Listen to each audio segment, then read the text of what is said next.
Hello and welcome to another Smaulgld live stream. It is May 2nd, 2019, and it is already Thursday. And tonight's topic is Grayscale's gold Gambit. Drop gold and buy Bitcoin or cryptocurrencies. Very controversial ad was released yesterday by the investment company Grayscale, talking about how gold is the past and exhorting people who own gold to, quote, drop the yellow metal and invest in cryptocurrencies. We've got a couple of polls that we've taken on the subject matter, whether this is a smart strategy, and then we're going to have a discussion as to whether Bitcoin actually is some type of gold substitute or digital substitute. I'll give you my point of view, and then we'll take your comments in the sidebar at the end of the show and see what you guys think, not only about Grayscale's gold Gambit, but whether you actually think that Bitcoin is a digital gold. So we've also got some stories to go through. Bill Barr went to the Senate yesterday, but he did not go to the Congress today. We're going to get into that story.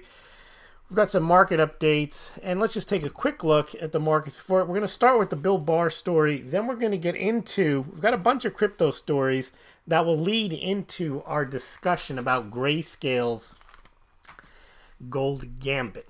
All right, so the Dow Jones is down 122 points today, down 0.46% to 26,307. NASDAQ was down just a little bit, down 12 points to 8,036. It was down just 0.16%. And the S&P 500 had a small loss at 0.21%, down to 2917, and that was down about 6 points. Gold and silver were down as well. Gold down to 1270, silver down to 1460. Off the lows of the day, though, but still in negative territory. It was platinum and palladium that took bigger hits today. Platinum down to 849 and palladium down to 1338. Over on the cryptocurrency sides, a bit of movement in most of the cryptocurrencies. Bitcoin was up in the last 24 hours, almost 2% to 5,400. Ethereum up 1% to 159. XRP down to 30 cents. Bcash flat at 266. Litecoin pretty much flat at 72.13. All right, let's get into first what happened before we get into Grayscale's gold Gambit. Let's get into what happened with Mr. Barr, the Attorney General of the United States. Now, he did two things. When Bob Mueller finished his report, he gave a summary of the findings of that report to the public. He wrote a 4-page letter saying these are the findings. And he had promised that as soon as possible, he would try to release the full report with as few redactions as possible, using only those redactions those are required by law, the Rule 6E or the grand jury testimony or other types of information that belies sources and methods, confidential information, top secret information, and so on. And he did that a couple of days ago. He released the full report, and, well, a week ago he released that, but a couple of days ago or yesterday he released an even further redacted report that members of Congress and the Senate can go look at in a room. And only 3 people went to look at that, and I think that was Grassley, Graham, and Collins, and they are all Republicans. None of the Democrats went to look at it, even though they made a huge stink over the fact that they had to see it. So you could tell where I'm heading with this. A lot of this is political theater, and we saw it on display yesterday with Bill Barr's testimony. And today, where he didn't have the testimony, we're getting into why he didn't give the testimony today. So Barr goes to Congress, and right after the initial swearing in, Lindsey Graham, who is the head of the Senate committee, who is a Republican, spent most of his introductory comments talking about what he was concerned about, which was not the conclusions of the Mueller report, but why the Mueller report was even necessary, and how did the investigation into the Trump campaign and all this Russian collusion stuff come into effect.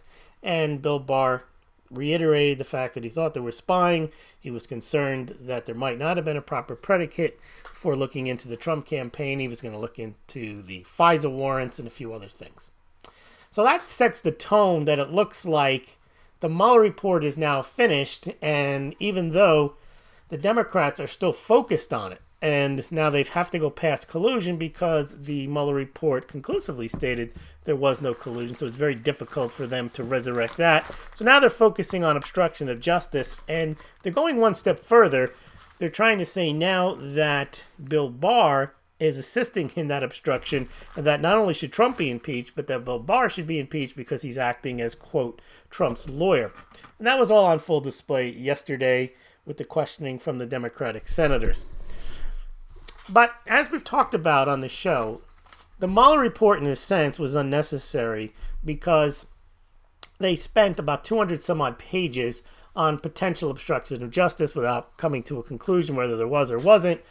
But it's pretty clear to someone who's objective is that whatever Trump did, there was no underlying crime for him to try to obstruct justice on, in that, in his mind, he knew he hadn't done, and the report concluded he hadn't done, the collusion with the Russians. Now, when Bill Barr released the report, the summary, not of the report, but the summary of the findings, which was no collusion and no finding of obstruction and no exoneration of obstruction, but that he and Rod Rosenstein made the determination that there was an obstruction, that should have been the end of it, except the Democrats wanted to see the full report because they knew, and Mueller had written it for them, 200 some odd pages of what looks like hanky-panky with Trump and trying to, quote, obstruct justice.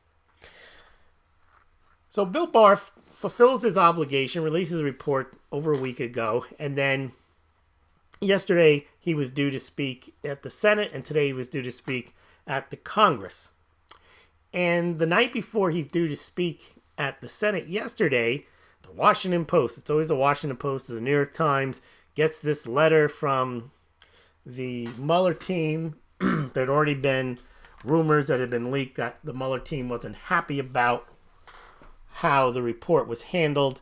And they release this report that says, or it appears to say, that Bill Barr mischaracterized the Mueller report.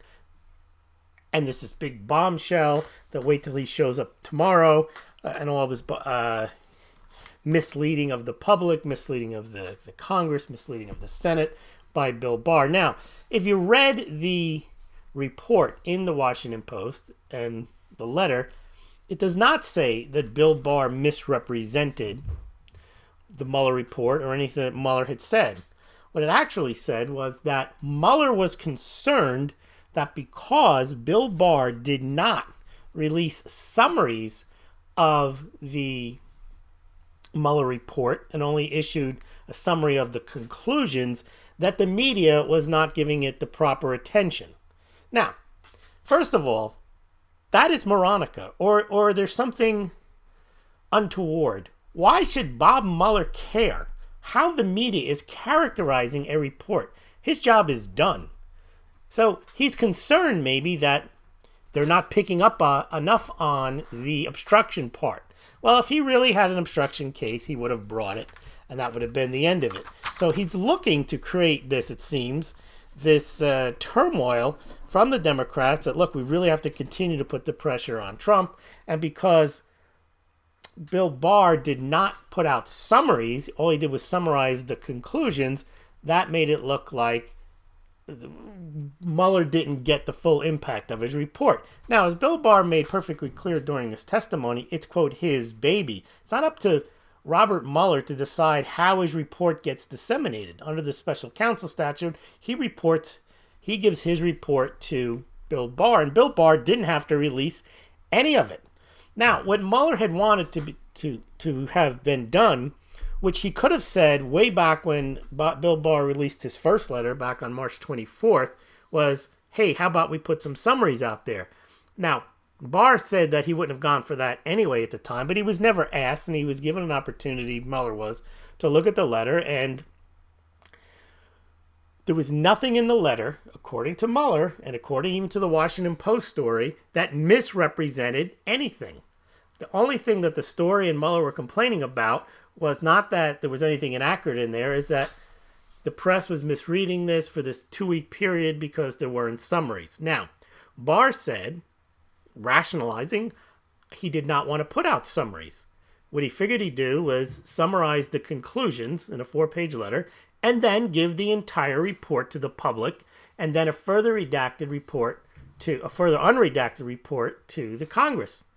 So he's not hiding anything. He's not mischaracterizing anything, nor is Mueller saying he is. What Mueller is actually saying, and his team, is we wanted the media to look at this thing differently. Well, that's not the job of the prosecutor or a special counsel to figure out or to wish that the media characterizes his report in a certain way. He's done his job. He hands it off to Barr, and that's it. And I think from a lawyer's perspective, summaries are never as good as the actual report. You summarize the conclusions, and then you make the entire report available. Now, given the fact that the entire report has been made available to the public, and a further redacted report made available to the Congress and the Senate, there's really nothing being hidden. There's nothing that's been mischaracterized, but they're trying to make it sound like Bill Barr has done something wrong, done something incorrect, when he has not. So that's where we are. But the real issue, what's happening right now, is that's an old issue. That's over. What the Democrats are mostly concerned about is Mueller's been talking about looking into the spying, looking into the origin of the spying on the Trump campaign, and also looking into leaks, and that could impact some of the Democratic congressmen and senators who may have leaked information or worked with the press to release damaging information. So I think what they're trying to do is impugn Bill Barr and taint him with the same brush as Trump, as some type of reprobate, some bad guy. He's just basically thrown himself, as Mazie Hirono, senator from Hawaii, said, thrown himself in with the grifter who is now in the White House. I'm not sure if that's going to work very well. You even had a report here. Robert Wright used to work in the Clinton administration, says Congress should be ready to arrest Bill Barr if he defies subpoena. Now, what he's talking about is, we just told you how Bill Barr went to and met with the Senate, answered the questions, got harangued by some of the Democrats. But today he was supposed to go to and meet with the Congress, and Jerry Nadler, who's the head of that committee, who's a Democrat, said that he wanted to have his staff be able to ask questions, meaning each senator, each congressman on the Democratic side wanted to bring with them a couple of lawyers who could, in a sense, cross-examine Bill Barr. Now, this is unprecedented because the purpose and the reason you elect your congressman or congressperson, whatever gender you want to use, is not so they can hire somebody to stand in for them and ask questions. A lot of these people are lawyers anyway. So the idea was, this has never been done. The only reason you have lawyers is if there's a criminal prosecution, you actually need the lawyer to do that. If you're just trying to get information out of Bill Barr, well, anyone can ask those questions. I mean, why have a congressman? That's the point that Doug Collins made, the Republican ranking member. And so Bill Barr said, I'm not showing up for that. And of course, they got very upset. He's got to show up. But basically what they're saying is that they're too dumb to cross-examine Barr, because Barr, as you saw, if you watch any of the testimony yesterday at the Senate, is unflappable. And he just gives standard answers, and he doesn't fall into any traps. And the reason they wanted the lawyers on the Democrat side to ask the questions, just staff members, well, they're trying to catch him into saying something or try to get him into a perjury trap, because I'm not sure what information they need from him, especially since an entire report has been put in, and pretty much all of it unredacted form, and it's there for them to look at, and they haven't looked at it. And if they haven't looked at it, what questions could they possibly have on it? So what's the point of having staff lawyers cross-examine him other than to try to catch him into saying something that's a lie so they can impeach him, impeach Trump? That's what they seem to be working on, and they seem to be very upset now, and they purposely set it up so that he wouldn't show up today, so now they can play the whole what is he hiding. But I think he's already past that. He's looking into himself a lot of things on, quote, the other side. Now, the danger that Bill Barr faces is if he starts, this is just the thing here, Mueller confronted Barr over characterization of special counsel's report, and that's the point. Mueller was upset about how the media was interpreting the 4-page letter he had. But now there's really not, that issue doesn't exist. The whole report is out there, so the media can pour over it and interpret it any way he wants, any way they want. The danger for Barr right now is he has said he's looking into a lot of things. Now, the issue with him looking into things, and they're trying to stop him and they're trying to get rid of him, is what he really should do is he should appoint a special counsel. Because one of the things that Flimsy Graham did, which is very clever, was he always supported Bob Mueller as the special counsel. He never said it was a witch hunt. He never said he shouldn't be there. He said it's important he do his job. And he actually supported a motion to make sure that he could not be fired, which I don't think is right, but that's what he did. So what Bill Barr should do, he may not finish his investigation by November 2020. And if that's the case, he may actually find a lot of things, but if you get a new president, you know what's going to happen to Bill Barr. They're going to fire him, and that'll be the end of the investigation. So appointing a special counsel is probably a smart thing, or at least what he should do is report preliminary findings, then appoint a special counsel. He needs to have the public on his side. Now, and the reason this is very important is it's starting to come out now, and it's obvious. If you've been watching mainstream media, meaning MSNBC, CNN, CBS News, NBC, Fox News, you'll notice that other than Fox, they only talked about for the last 2 years what was going to bring Trump down and Russian collusion and, of course, obstruction of justice. What they never considered, I never saw once, and not that this information isn't in the public domain, that it's possible that not only wasn't there collusion, that this was all one big setup. And there are sworn testimonies that have been released. There's books on this. It's not conspiracy that indicate that that pretty much looks like what happened.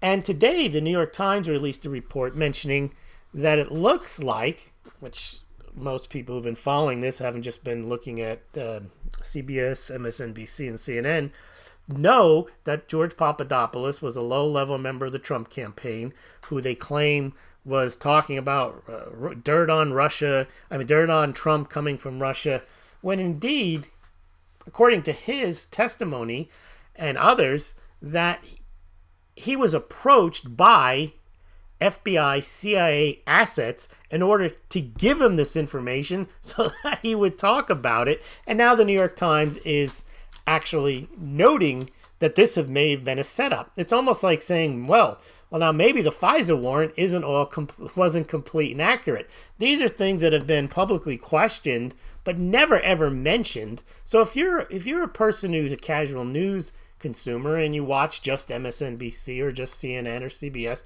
or NBC, you would never think of this. You would think that's nuts because you never once heard it. But it seems now that they realize that because Barr is looking at this, the Inspector General report from Horowitz is going to be coming out in the next 3 or 4 weeks. A lot of this information, they don't want to make it sound like this is the first time they've ever reported on it because they're going to look really foolish. How could they have not known this? Well, the reason they don't know it is they clearly were part of trying to help bring down Donald Trump on the basis of this official story that he colluded with Russia and then he obstructed justice. All right, so let's see if there's anything else on Mueller before we get into our... What's this, Papadopoulos? Yeah, here's the story in the New York Times. Confirms Papadopoulos might have been set up.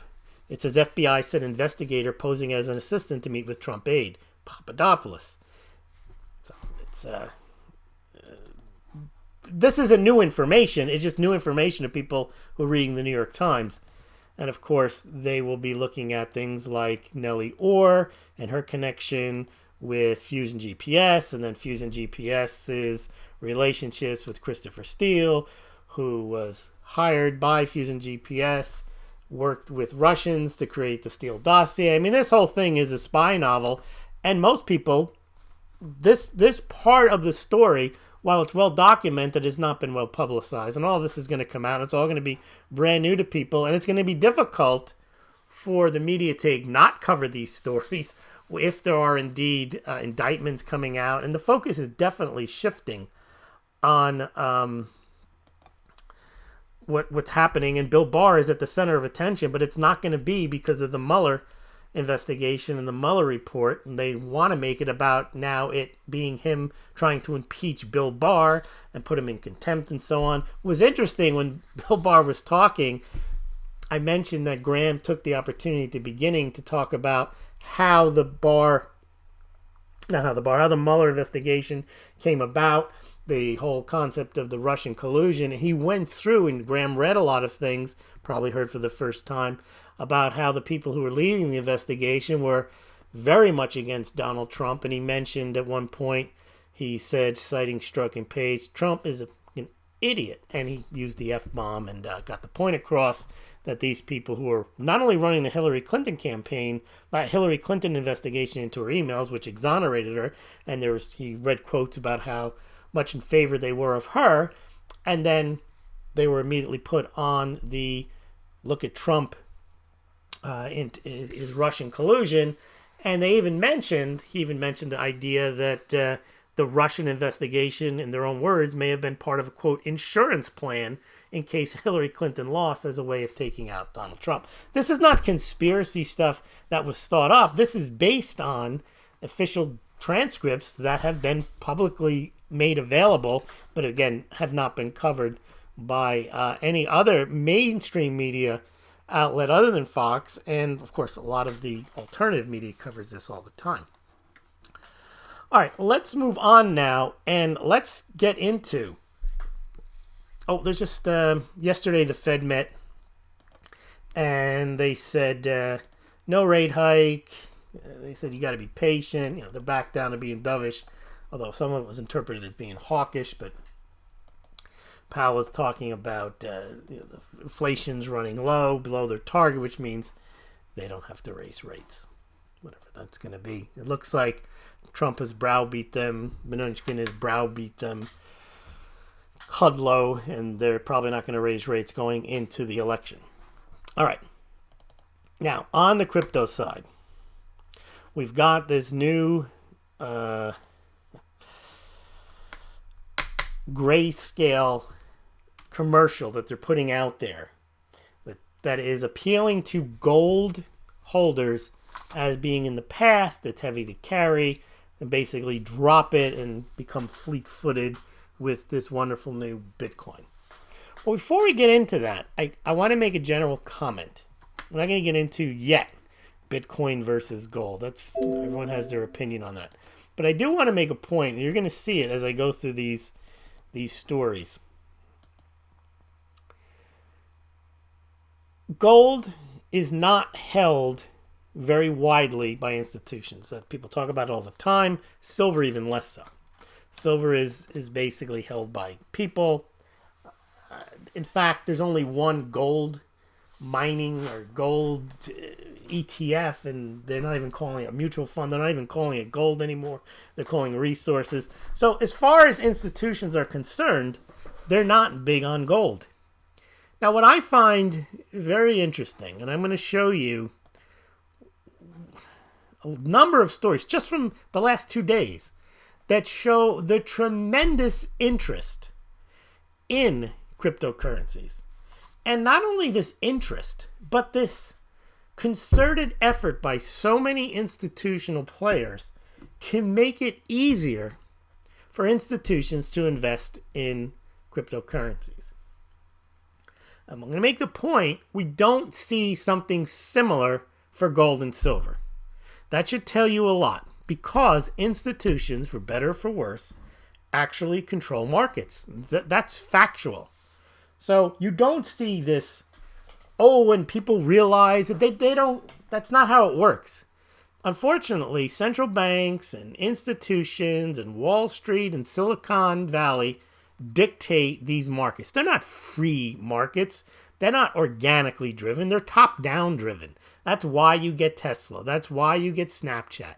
That's why you get Uber, Lyft, companies that don't make any money that come out with multi-billion-dollar market caps. It's not like when the market figures it out. No, the market's had 6 years to figure out Tesla. Doesn't make any, they don't care. It's pushed. Swiss National Bank owns shares in Tesla. Why? Isn't the Swiss National Bank supposed to be some paradigm or paragon is the word, of prudence. Why are they buying? They own unicorn stocks. They own Zillow. They own a lot of companies that don't make any money. Now, why is that? It's because they make money off of those stocks because they can drive them higher. It's as simple as that. That's where we are. So, gold and silver don't have that type of institutional support. Not at all. They clearly do not. All right, so let's look at before we get into Grayscale, here's something, again, no one's paying attention to this at all. There was a conference, DTCC, that's the Depository Trust Company. And what they do, they handle like $48 trillion worth of stocks. And it's the way that they track when you buy shares, and it all goes into this black hole, which I don't even know how it works. But they're a huge, huge company. And all of the institutions, obviously, are tied into this company because that's how the stock trading gets settled. Now, they have a question. Look what's on the board there. What is the most significant obstacle to investing in cryptocurrency? Now, why are all these institutions and DTCC concerned about investing in cryptocurrency?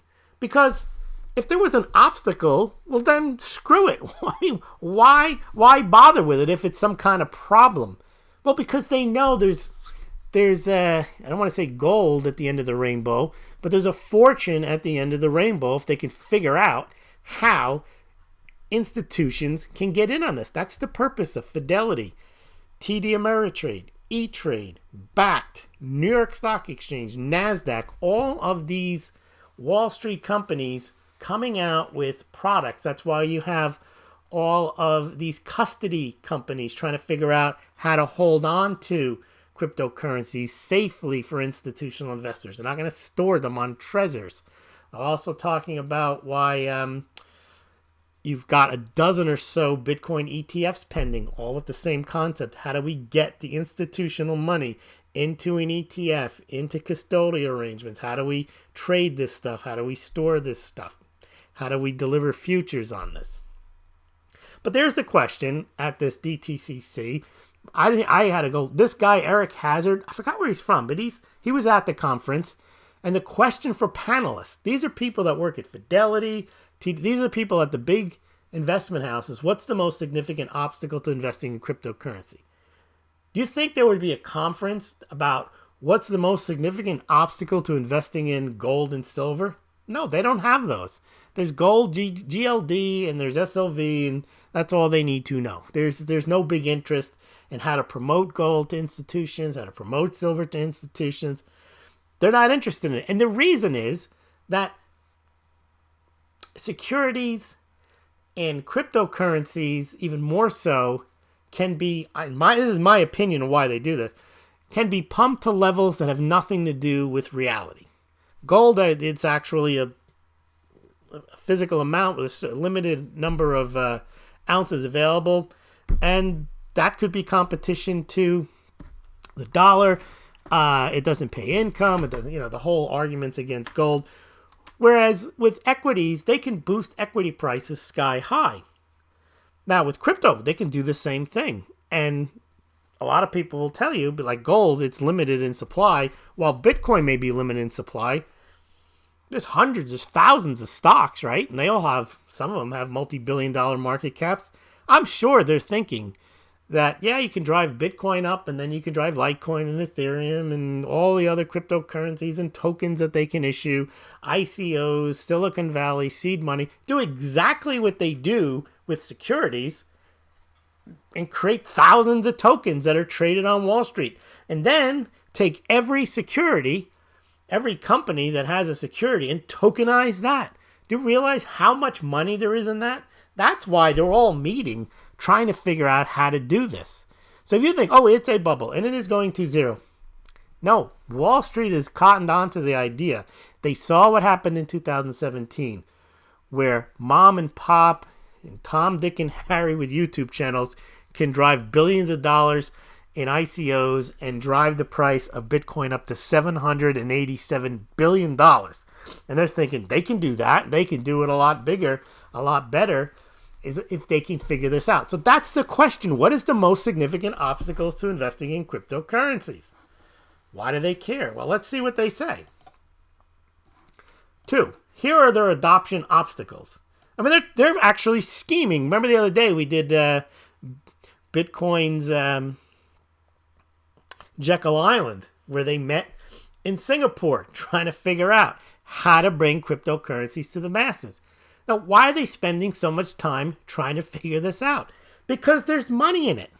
So, what is the most significant obstacle to investing in cryptocurrencies? According to the audience at DTCC FinTech, it's regulatory concerns, valuation approach, and fraud. So, one of the questions is, how do you, how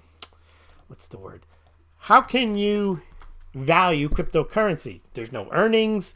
There's no, do you do it on hash rate? I mean, how do you figure it out? So that's one issue. But the real one is regulatory concerns. They need to know exactly when they buy something that it's 40 Act compliant, that it's either a security or it's not a security. If it's a security, it's got an exemption. If it doesn't have an exemption, that it's properly registered. If it's not a security, how does it trade? Is it physically settled? So custody is also an issue, 13%. Now, the reason custody is lower now is they seem to have come up with a lot of ways of creating compliant custody. Lack of accounting standards, tax implications, and fraud. So fraud's a big one, and valuation approach and regulatory concerns. And these are all solvable issues, but these are the things that are holding them back. Now, interesting. Listen to this quote here. Justin Chapman says, Northern Trust says institutions are looking at crypto as investment, not as money. Well, that belies the whole Bitcoin is going to be the world reserve currency. Bitcoin is money. It's better than the dollar. It's not, they're not looking at it like that. They're looking at it seriously as a means of making money as an investment. And again, that doesn't tie into what the Bitcoin people think. It's a peer-to-peer decentralized protocol, blah, blah. They don't care about any of that stuff. They know that if they can get Bitcoin or whatever cryptocurrency or whatever token into some type of financial situation, regulated situation, they can financialize it. And they can financialize anything, as we've seen, and they know how to make a fortune out of it. So they don't care, really. It's a currency. They're not looking at it. It's going to crush the dollar and it's going to take over the world. They're not thinking of it that way. They're thinking it as an investment. An investment they know, once they get their clutches on it, they can boost it and make it valuable. They can sell it to their institutions who will buy it. Here's one. This is from Fidelity Digital Assets. Quote, Bitcoin is a hedge against large-scale failures, be it government or financial institutions. So they're saying, I don't know why they say this, but that Bitcoin is a safe haven. Now go figure, this is Fidelity Digital Assets. This isn't Joe Smith behind a Twitter account claiming Bitcoin's going to take over the world. This person is saying, he works at Fidelity Digital Assets, that it's a hedge against large-scale failures. Look at this one. They asked the audience on their approach to cryptocurrency. There's no conference asking people what their or institutional investors or trading companies, what's their approach to gold or silver. Just keep that in mind. They are struggling to push this. Gold and silver, you would think if they were interested in sound money, which they're not, because sound money means you can't boost things. They don't like sound money. They like things you can make money. That's why they're saying that cryptocurrencies aren't currencies. They're just investments that you can make money from. They're not money. Okay, but they're asking, let me get you some of the people that were at this thing. Let me just get the DTC. I want to tell you who's there. It's not just Fidelity. I want to show you who they're asking these questions of. Okay, here we go. Ledger X was there. Let me get the story. There was a story in Fortune here in Forbes. Okay. So they're asking these people, what's their approach to cryptocurrencies? 43% are on the sidelines. What does that represent? Money on the sidelines is always talked about as a big opportunity, right? That we say that stocks can really go higher because there's a lot of cash on the sidelines. Well, when you're talking about cash on the sidelines, moving it into a very tiny crypto market, that could be a big deal. 31% say developing strategy and approach, which means they're looking to get in.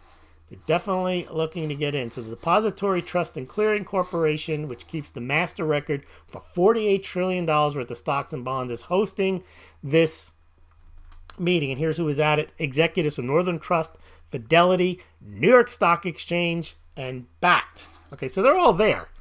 And they're asking these people, what's your organization's approach to crypto? 43% are on the sidelines. Only 3% have a policy not to participate. Only 3%.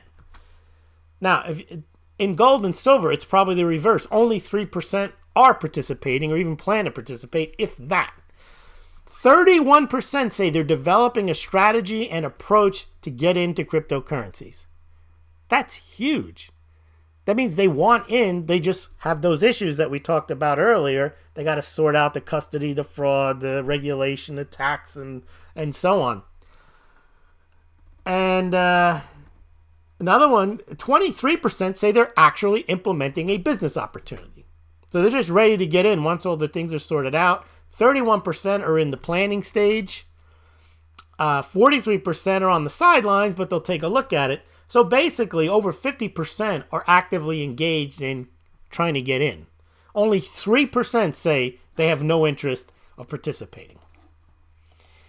This is financialization of this. Okay, now Bakkt is there. Now Bakkt is, a reminder for those who haven't heard of Bakkt, it is a company which is sponsored by Intercontinental Exchange, which owns the New York Stock Exchange, and they're in partnership with Microsoft, Starbucks, and Boston Consulting, and they want to do Bitcoin futures. They want to set up a custodial arrangement. They want to be able to create ways of being able to spend the Bitcoin. And Kelly Loeffler, who's the CEO of this new company, says merchants want Bakkt to abstract away the crypto layer so they can accept the digital assets from customers, and that's why custody is so important. So it looks like they're envisioning having people buy and trade physically settled Bitcoin futures. You win instead of taking your physically delivered Bitcoin into your own custody. They put it into their custody. It goes into the custody, but then from there you can spend it, but it gets through, I guess, through some type of processor so that the merchants don't see any cryptocurrency, gets converted into fiat. This is something they had said.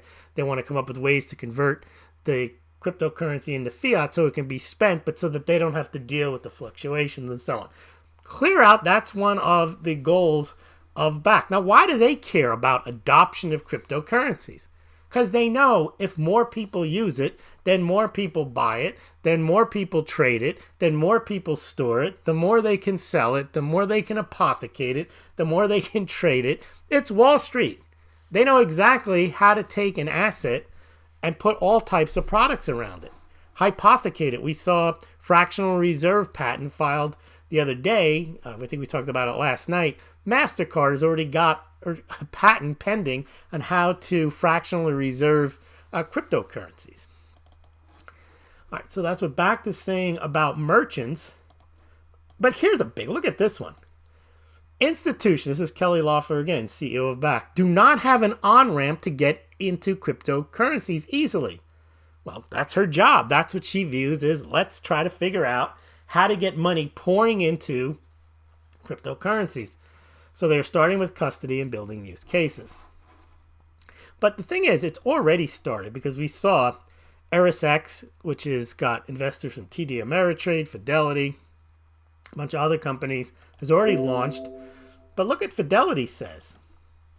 22% already of institutional investors have some digital asset exposure. Now, they can get that through, we're going to talk about Grayscale and a few other institutional products that are not quite fully developed. This as they hope, like Back will be, or TD Ameritrade, or ErisX, or Fidelity Digital Assets, or the NASDAQ offering that's coming out. But already, 22% of institutional investors have some digital asset exposure. And again, ask yourself, do 22% of institutional investors have exposure to gold or silver? The answer is probably no. Also, do you think that the percentage of institutional investors that have some digital asset exposure will rise from 22%? Do you think a year from now it'll still be 22%? 2 years from now, 22%? I don't think so. And they're promoting this. They're bemoaning the fact that they can't get it done fast enough because they know there's plenty of money in this. Okay, so that was the DTCC. And we're also seeing, well, let's do Grayscales, and then we'll get into some merchant adoption, some millennial stuff.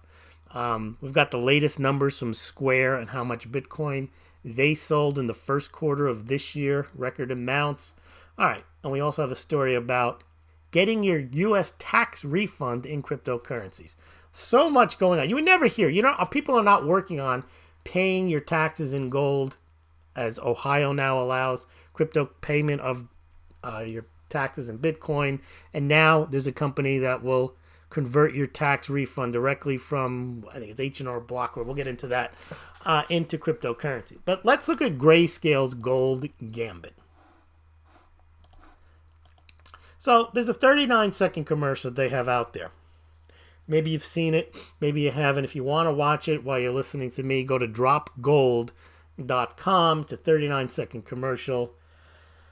It just shows people with gold acting in a clumsy manner. They're trying to put on a pulley and it falls over and someone drops it, and you can see there it's all clunky. And so the new campaign is Drop Gold for Bitcoin.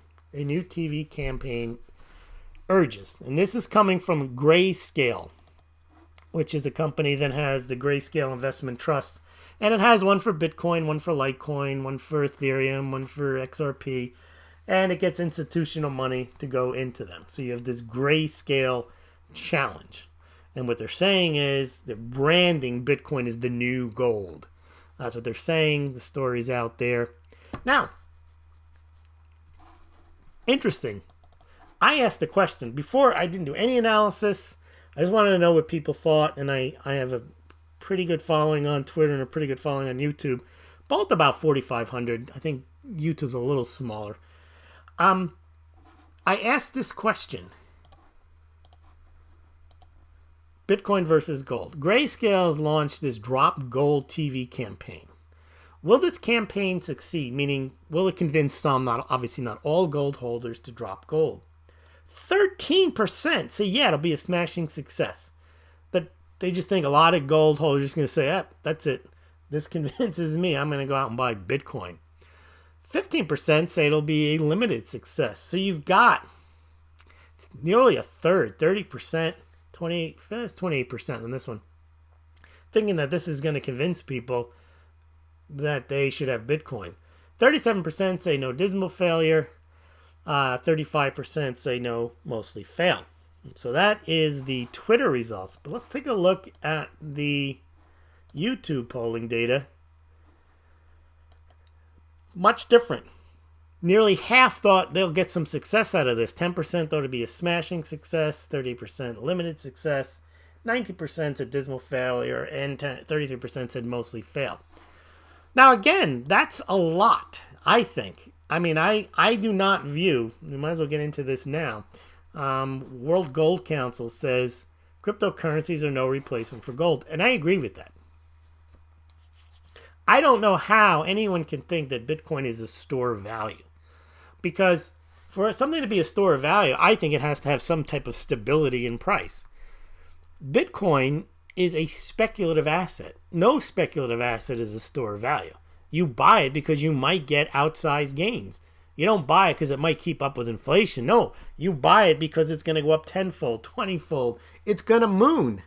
It's when Lambo. That's not a store of value. That's a classic definition of a speculative asset.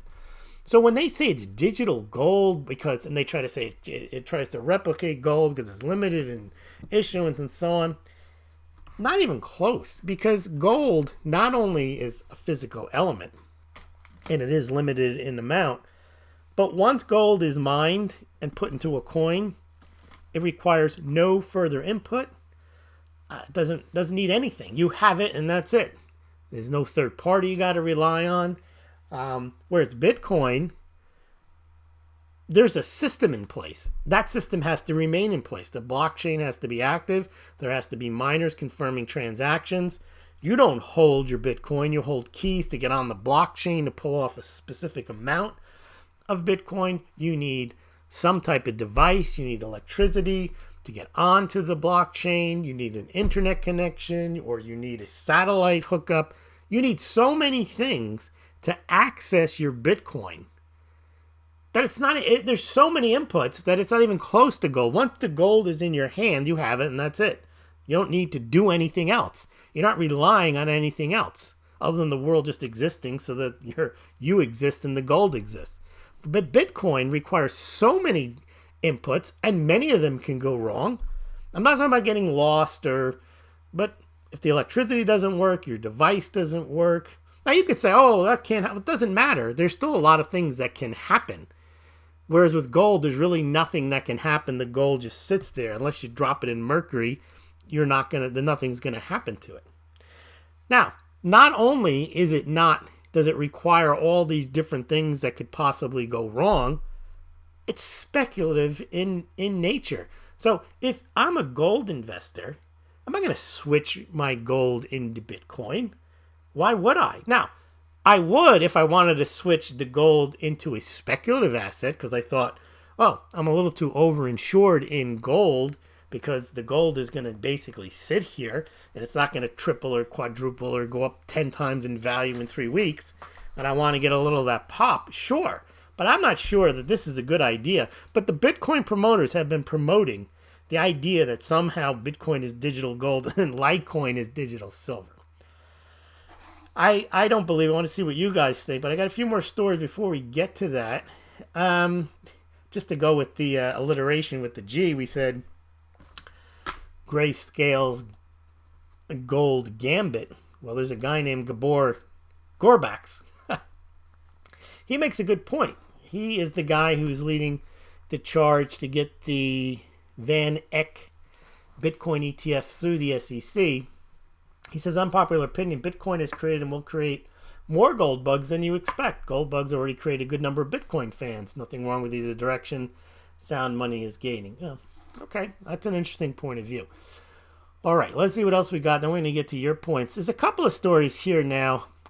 I want to talk about Jack Dorsey's Square. We talked about this last quarter. We said that in 2018, I think Square sold about $165 million worth of Bitcoin in 2018, an increasing amount each quarter, with I think the last quarter being about almost 50 million.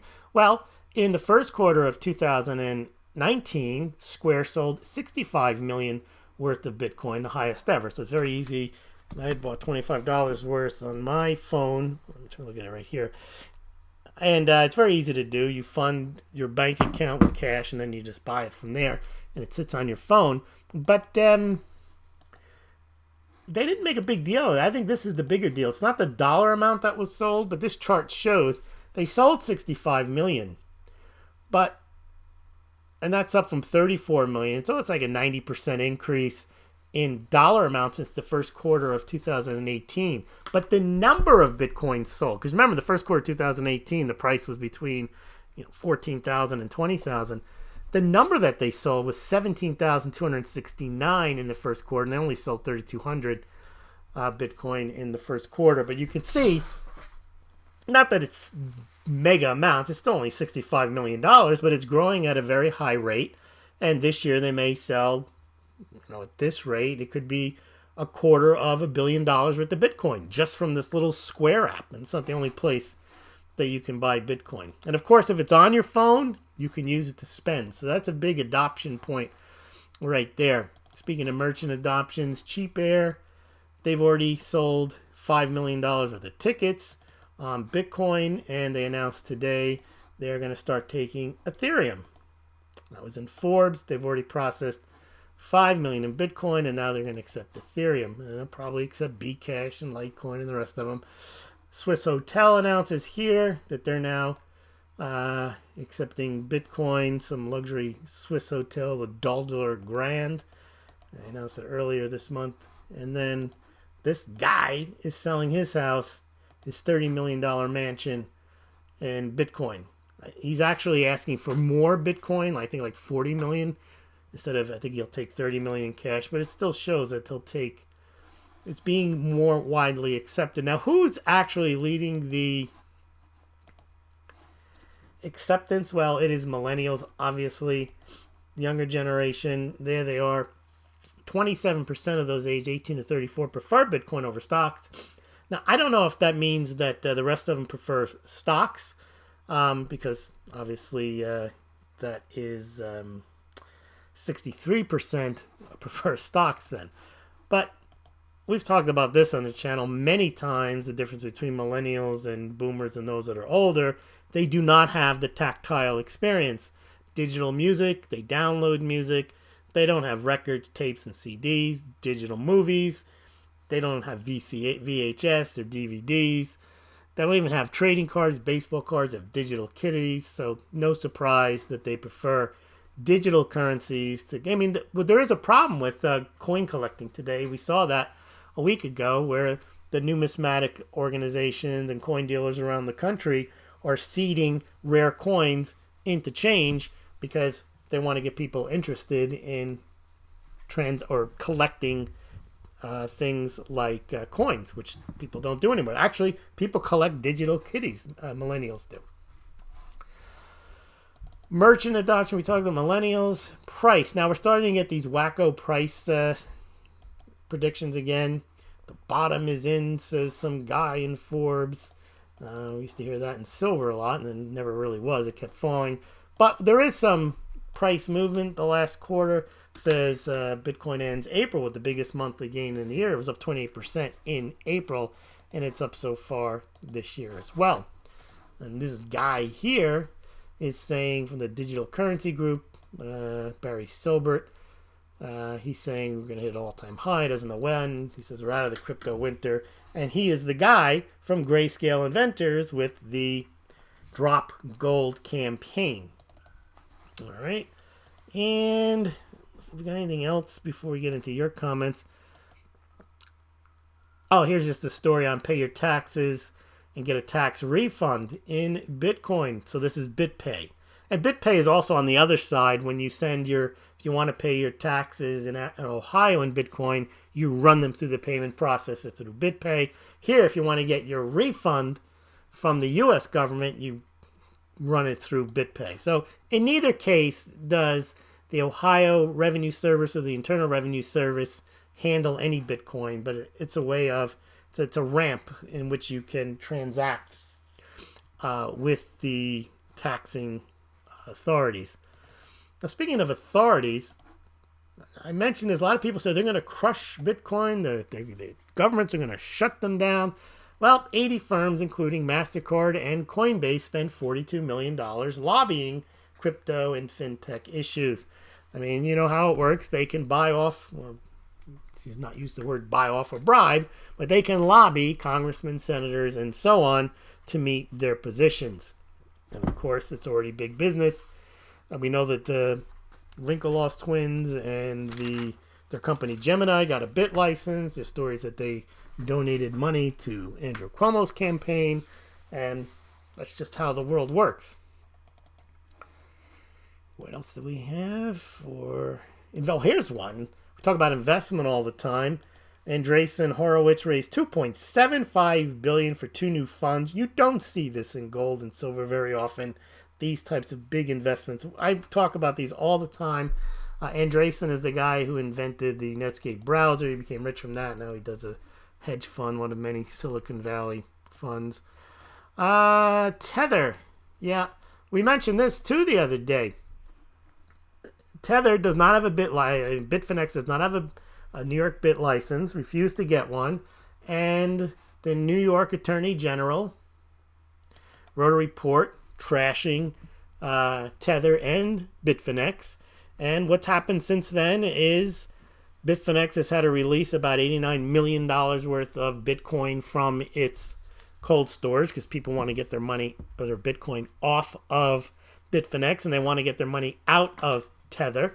And that means that other stable coins that have bit license like Circles, like Poloniex, like Coinbase US dollar coin, like Gemini US dollar coin, and like there was another, I can't think of the name of it. But anyway, there was another one too that released $100 million worth of stable coins, and they have a bit license as well. So looks like the pressure's on Bitfinex, both on the Bitcoin side and then on the Tether side. And they're saying here whales pull out. Paxos was the name of it. That has the New York bit license that has a stable coin. Whales pull $243 million in Bitcoin and crypto from Bitfinex. So they're pulling out of Tether. They're pulling out of Bitcoin. They're pulling out of Bitfinex. They're pulling out of Tether. And of course, where does those dollars or those Bitcoin go? They go to other exchanges, and I'm sure a lot of it ends up in other stable coins at some point, and maybe the ones that have the New York bit license missions accomplished. All right, what else do we got before we get to your comments? Oh, we're going to have Moronica. Yes, indeed. And remember, this weekend we have Saturday Night Silver with Smaulgld. On Sunday we have Solid Gold Sunday with Smaulgld. So please be ready for that. All right, let's get into Moronica. Uh-oh. We got a moron here. Presenting the distinguished international news commentator and foreign correspondent. This has been an extraordinary week in world affairs. No, I told Hillary Clinton that that's moronic. All right, Eric Swalwell, doing a bit of virtue signaling, says, do you know how many times the word woman is mentioned in the Constitution? 0. And we've got to make sure that women... Okay. Well, someone pointed out, do a word search in the Constitution for man, and you won't find that either. Well done, Eric Swalwell. And we got one other one here someone brought to my attention. None other than Michael Moore. I love when these people were praising Venezuela just 3 or 4 years ago.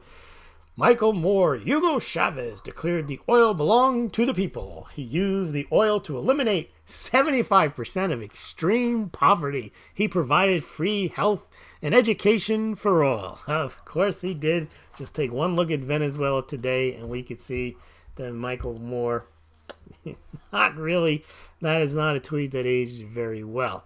All right, let's take a look at what you guys are saying. Do you think that A, gold is, that Bitcoin is digital gold, and my view is it's not. And B, do you think that this marketing campaign will succeed? This Grayscale marketing campaign where they're trying to say that you should just drop your gold and you should be all in on Bitcoin. Let's see what you guys are saying. All right, go here and there and everywhere. All right. Philip and Ann. What's going on here? Tossing Molotovs. All right. Remember, I look for Smaulgld, Smaulgld, in the comments if you want your comment called out or commented on by me. I got Seth and CoinsAZ and Shark. Carl Joseph DeMarco. Love when Lewis does these political analysis. Yes, indeed. Okay, Philip. Salivate metal. Hello, it's salivate metal. Gold is money. Silver is money. Yes, indeed. All right, let's see. What did I plagiarize? Salivate doesn't plagiarize. What are you talking about? Seth says I agree with Lewis. I don't know what you're talking about because it was a while back. All right. Philip Quinn says, Grayscale, my instincts tell me they're not somebody you want to be in business with. Jack says, Grayscale owns 1% of all mined Bitcoin. Heard that today. Yeah, they have about 200,000 Bitcoin. So if there's 21 million eventually, I think they have 1% of all Bitcoin in general, not even of mine. There's not even 20 million mined yet. All right. Jack says that Millennials' only hope is for an undervalued asset is Bitcoin. Scott says market. Hold on, I lost it here. Let's see. Scott, the market says it's time to sell my baseball card collection, but alas, I like them too much. Worth too much to me to give up as a boomer market for them ages. Yeah, the someone was saying, I think it was Dave Gollum. He is a Cornell chemistry professor, popular on Twitter, does a very good year-end analysis. And I think he was saying he was out doing antiquing. Millennials don't do antiquing. And he was looking at this amazing old furniture. And he said it's really cheap because there's no, that stuff that baby boomers are dishoarding. And no one's really buying that stuff. So it's low price. I would assume it's the same with baseball cards. I know stamps there's no market for. And coin collecting is most of what you see online. I mean, I wouldn't count what Chris Duane does as coin collecting, but it's more akin to that. But it's also bullion sales as well. And again, his sales aren't in the multi-millions. It's not widespread. It's a small devoted group. But for the most part, coin collecting, stamp collecting are, Salivate Metal did a thing on this. Oh, it was about a year ago. I think he goes occasionally to coin shows. And he says the attendance is down at these things. I mean, they're all into digital. They're not into coin collecting, stamp collecting, baseball card collecting. Okay, comic books. There you go. Same thing. All right. Kaniska. Lewis, love your stuff. Keep it up. Sorry to ask. Tell us about the dog barking in the background. Well, he's not barking anymore. Yeah, when someone comes to the door, family member or any family, he'll let you have it. So can't control that one. All right. Let's see what else we got here. Well, that's it. No one has any questions on or comments on Grayscale. Whether you think that Grayscale has got a shot of convincing gold owners to switch to Bitcoin. I mean, they make it sound like, one is like heavy, clunky gold that you got to carry around and you're going to drop it, and the other is just like the newfangled digital gold, and now that you have it, you can go anywhere with it. But I don't buy into that at all. But I am very surprised, even though my eyes are open and I'm not trying to put my own personal prejudice on this. I do see the institutionalization of this coming. I do see why they want to push this, but the fact that they're getting any traction on this is pretty surprising to me, which tells me even more that my thesis is correct, that they are going to push this, not just Grayscale, but Fidelity and all the others. This is big money. This, I think, is the next bubble. This is not investment advice. This is macro trend stuff. But I don't know what you guys think. I not looking for confirmation bias. I was actually expecting to see that most people would think that this thing would be a big dud. But they do have significant money, like you say. They have 200,000 plus Bitcoin. They've got 400 million, 40 million. I'm not sure. They have every coin. They have a trust set up where they have money pouring into those as well. All right. Well, I want to thank you for joining me tonight, and I want to thank all those who do donate to the cause, the Smaulgld cause, by sending Bitcoin or Litecoin. You can do that right now on your screen if you've got a phone and you have a wallet. Those of you who send me some very humorous letters, I do enjoy getting those, and sometimes there's treats in there. There's sometimes checks or cash or even other things, some silver once in a while. Or please become a Smaulgld patron or join me on PayPal. You can make a one-time donation or recurring donation, or even Subscribestar. I have opened up on Subscribestar. So thank you very much, everyone, And Silver Stacker for Life says he got a $5 face value in dime today. What's a $5 face value in dime? What is a $5 face value? Thank you, Philip. Thank you, Scott. And thank you, Jack. And we will see you guys tomorrow night. Tomorrow night is Friday night. Oh, and don't forget, if you're interested in buying precious metals, please do so through the Smaulgld site, as I do get a small commission for any purchases you make through those affiliate links below this BitChute and this YouTube. Thank you very much. And don't forget to visit smaulgld.com.